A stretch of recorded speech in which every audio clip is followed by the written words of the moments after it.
183 గజాల 3BHK villa కేవలం 25 లక్షలు మాత్రమే. ప్రభాస్ అభిమానులు ఎప్పుడెప్పుడా అని ఎదురు చూస్తున్న రోజు రాని వచ్చేస్తుంది. క్రేజీ డైరెక్టర్ ప్రశాంత్ నీల్ తెరకెక్కించిన సలార్ సినిమా విడుదలకు సిద్ధమైంది. డిసెంబర్ 22న ప్రపంచవ్యాప్తంగా సలార్ విడుదల కాబోతుంది. ఈ నేపథ్యంలో ఈ మూవీ టికెట్ ధరలు పెంచేందుకు తెలుగు రాష్ట్రాలు అనుమతి ఇచ్చాయి. సలార్ మూవీ ప్రీమియర్ షోలకు తెలంగాణలో అనుమతి లభించింది. ఇప్పటికే బుకింగ్స్ మొదలు కావడంతో టికెట్ల కోసం అభిమానులు థియేటర్స్ కు పరుగులు తీస్తున్నారు.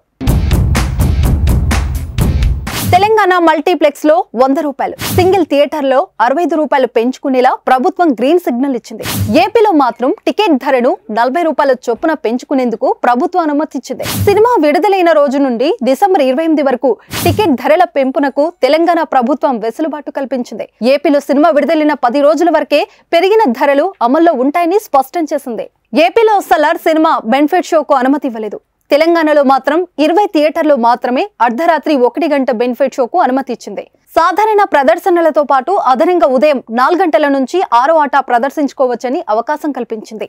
నైజాం ఏరియాలో మొత్తం 20 థియేటర్లలో అర్ధరాత్రి 1 గంటకు సలార్ ప్రీమియర్ షోలు పడనున్నాయి. హైదరాబాద్ లో దాదాపు 12 థియేటర్లలో బెనిఫిట్ షోలు పడనున్నాయి. కూకట్పల్లిలో నెక్సిస్ మాల్, బ్రహ్మరాంబ, మల్లికార్జున, అర్జున్, విశ్వనాథ్, గచ్చిబౌలిలో AMB cinema, RTC cross road లో సంధ్య 70mm, సంధ్య 35mm, దిల్సుఖ్ నగర్ రాజధాని డీలక్స్, మూసాపేట శ్రీరాములు, ఎర్రగడ్డ గోకుల్, మల్కాజిగిరి శ్రీ సాయిరాం థియేటర్లలో అర్ధరాత్రి షోలు పడనున్నాయి. వీటితో పాటు రాష్ట్రంలోని పలు ప్రాంతాల్లో ప్రీమియర్ షోలు వేయనున్నారు. ఖమ్మంలో ఎస్విసి తిరుమల, వినోద్, వెంకటేశ్వర కరీంనగర్, నటరాజు నల్గొండ, ఎస్విసి విజయ నిజామాబాద్, మహబూబ్ నగర్ లో వెంకటేశ్వర శ్రీనివాస్, వరంగల్లోని రాధిక థియేటర్స్ లో కూడా బెనిఫిట్ షోలు పడనున్నాయి. కొద్ది రోజుల క్రితం నుంచే ఓవర్సీస్ తో పాటు దేశంలోని పలు ముఖ్య పట్టణాల్లో అడ్వాన్స్ బుకింగ్స్ మొదలయ్యాయి.